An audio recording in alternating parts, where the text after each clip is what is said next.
Hey, how's it going, everybody? Welcome back to another episode of Beta Breakdown. In this episode, we're going to be looking at new costumes.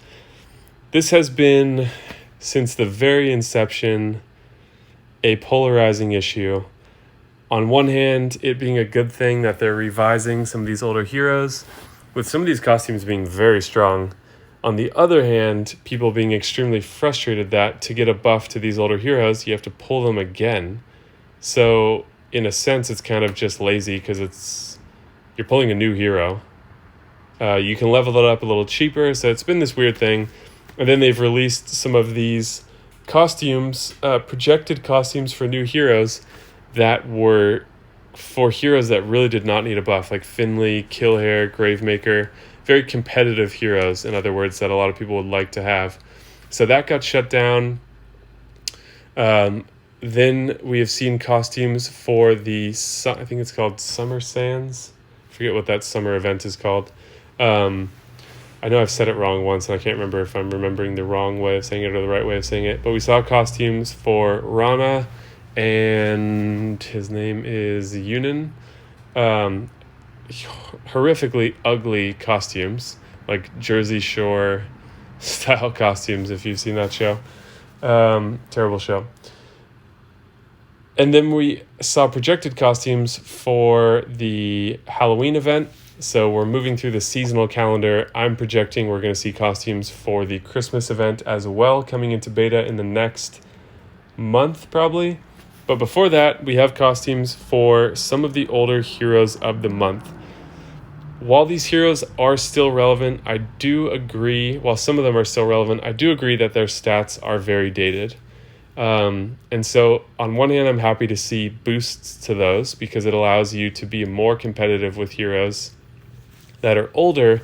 However, you have to pull the costume again, which probably means pulling in the Legends portals. Usually these new costumes are not included in the costume chamber, and they will be included in the source portal for the heroes. So without further ado, let's look at these costumes. So I'm just adding a quick note in here after the fact that by the time I had finished recording this, there were already changes, so I'm going to tack those changes on at the end of the video, so make sure you stick around for that part as well, because there are some updates. It's hard to release any information about what's happening without it changing very quickly, so I wanted to make sure that was included in this video as well. We're going to have Seshat, Lassie, some people make fun of the way I say that. I don't understand how else to pronounce that. Gravemaker, Drake Fong, Athena, and Alberich. So I'm very interested. All numbers are presented including the costume bonus, so those stat bonuses. It doesn't say in here what those stat bonuses will be. Maybe it will say it underneath here, but like we had seen with the season 1 costumes, 5% mana boost, 10% HP boost, stuff like that. We saw it reduced for the summer heroes and further reduced for the Halloween heroes because a number of those are much newer than the other heroes in those different pools. So first up, let's take a look at Seshat. Okay, it looks like it does not include what these boosts are going to be too, so I'll include that information in a different video once I notice it become available. Attack 782, defense 703, HP 1425, so definitely an improvement. You can see the Legends family there now, which I covered in a different video talking about the new element links and new Legends families. So if you haven't seen that, make sure to go to my channel and check out that beta breakdown episode for all that information. Too much to include here. So the coolest change that I'm noticing right away, she's dispelling buffs first to 3 enemies.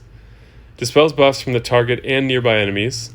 Deals 370 to the target, which I think is reduced.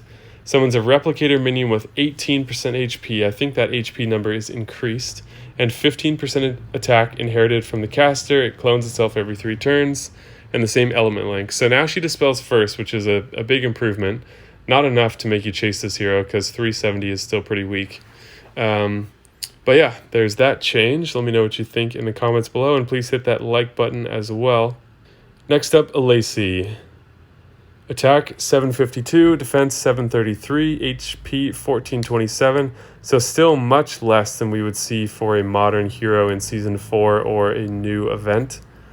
Fast speed deals 412% damage to the target and minor to the nearby enemies. So minor means half of that number. Reduces the mana of the target and nearby enemies by 20%. That's pretty cool. Target and nearby enemies get minus 24% mana generation for 3 turns, which is enough to mess with mana breakpoints. And then Element Link is the same as we have seen before, I believe.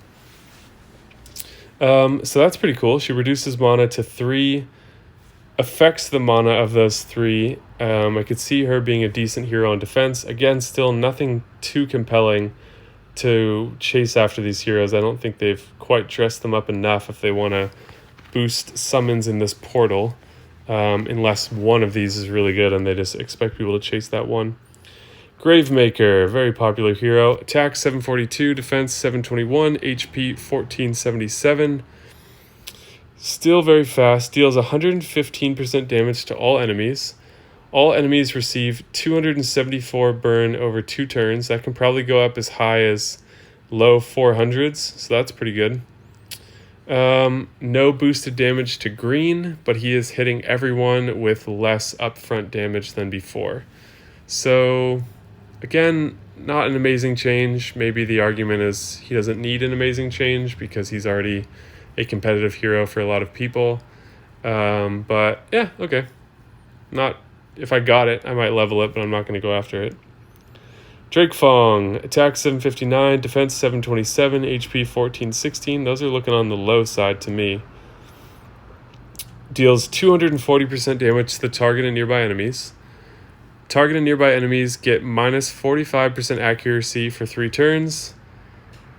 So all they've done, as far as I can tell, I don't think the damage might have been reduced. I can't remember if he was 240 or not. I use very few of these heroes. The thing they did is the effect duration is reset if the target is healed. So a very minor change. A lot of healers that people are using are cleansers anyways, so this doesn't really matter. This only affects the healers that don't have a cleanse. And like I said, I think it's more common to use cleansing healers because those effects, healing and cleansing, really go hand in hand, in my opinion. Okay, meh. Maybe the blind, is the accuracy reduced? Minus 45? Was he 35 before? 45 is getting to be pretty good. Anything around like close to half, like a 50-50 chance you'll miss, that makes you think twice. And that's what this skill is supposed to do. Athena, I'm actually kind of excited about this one because I do use this hero. Again, not going to chase after any of these because this portal is just not exciting. Attack 750, defense 718, HP 1440. Deals 290% damage to a single enemy and minor to nearby. Target and nearby enemies get minus 41 and a further minus 4 every turn for 3 turns. So they've made this 3 turns instead of 4. All fire enemies get minus 34% defense against ice for 3 turns. And then she has this improved element link that we talked about in the other video. So they've reduced her defense down overall, but they've added defense down against ice. So if you're attacking a red hero, they have potentially as much as minus 65% defense down and minus 34% defense against ice. So that's going to be a death sentence for a red hero if you have a follow-up. How practical is that on defense or offense? Not super practical. It'll make her really good against Titans. You won't have to bring, even though Frida or these other elemental defense down heroes give minus 54% defense, I think, and this is only 34, you can use that spot on the team for another hero, and sometimes you wish you had a 6th spot for someone else. So this could be a way to free that up. Again, none of these, I'm not excited about any of these, really. There's some cool things, but not nearly enough to make me change my extremely low activity level in this portal. All right, last up, good old Albie. Attack 773, defense 733, attack, defense 773, HP 1370. Each fallen ally has a 38% chance to get revived with 28% HP. So I think he was 33 before, or 34. So a very slight improvement. Very slight improvement. I don't remember what HP he's revived with, but let's keep reading here. All allies regenerate 548 HP over 4 turns. Still a pretty weak heal. All allies get 33% mana generation for 4 turns. This is kind of just a lateral move, in my opinion. Very slight revive chance increase. Okay, not that interested in that. And instead of the passive mana gain, you're gaining increased mana generation. So on defense, this will make him more annoying if you have this costume. But I kind of prefer the passive generation on offense because you don't have to make matches. So if the board dies and you don't have anything in your color for those 4 turns, you're kind of screwed. However, with the passive generation of the base version, you gain mana no matter what's happening. And on defense, you're gaining mana no matter what's happening anyways because of the way mana works on defense. So this 33% I think will be more powerful on defense, but do I see many defenses using Albi on them? With this minor tweak, I don't. So here are the costume bonuses. Nope, where are they not? Sorry, that's the first time I'm seeing this. Because we see the summer event hero and hero of the month. So they share with the summer event heroes. So we have a 1% increase to mana generation, 6% HP, 3% defense, 3% attack. And again, as I mentioned, those numbers were already included up above. So don't get your hopes up that they're going to go any higher. Okay, so as I mentioned earlier, there are already some changes to the information talked about, and so these are included here. These Legends family links, they were unclear because it said element link affects all elements, which didn't really make sense because that was a totally different twist on element links than we had seen before. That's clarified here, but it's also changed. So element link affects all allies, but the bonus is for 2 or more heroes. So I don't know if that's going to change the 5, 10, 15% that we can see above here, if it'll just be 10 and 15%. But that gets considerably harder to use 2 of these heroes on the same team. Not impossible, but it's really asking you to force synergies that really aren't there. I could see Hel and Athena being on one of the same teams for me. I don't know how much that mana generation would really matter for that team, but that's a possibility. With these other ones, increased defense, hardly worth struggling for, but let's see, Gravemaker, some Keitha. There's a lot more synergies here, but nothing too... Yeah, this one I think will be more common, like Evelyn and Zelene, or... who knows? These are heroes you see more often. 2019 increased attack. That's going to be really good for Titans because we have Frida and Mickey in the same spot. So that's just, the red Titans are usually not a problem for anyone at the upper levels anyways, and now they're just, scores are going to be even bigger.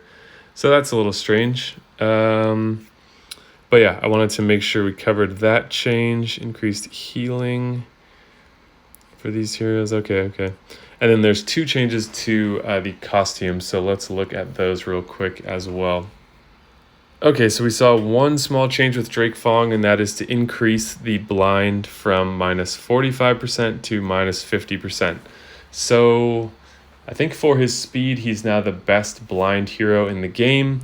Is 5% worth chasing for? I'd like to venture to answer that question for you.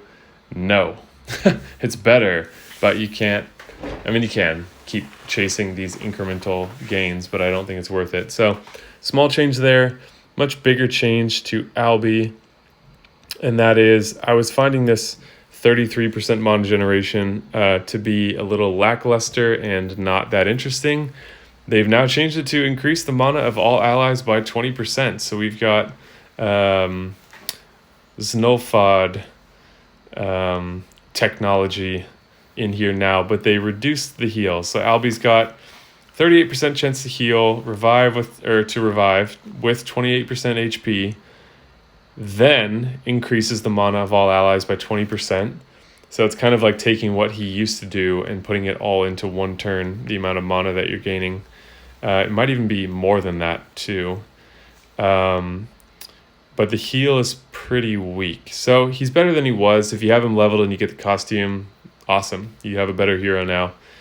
Should you chase this costume? Definitely not. But it is an improvement still.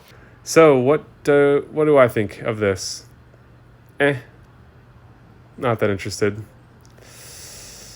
If they just gave these changes out to people, cool. I'm all for that. Making you pull for them? No. Save your gems.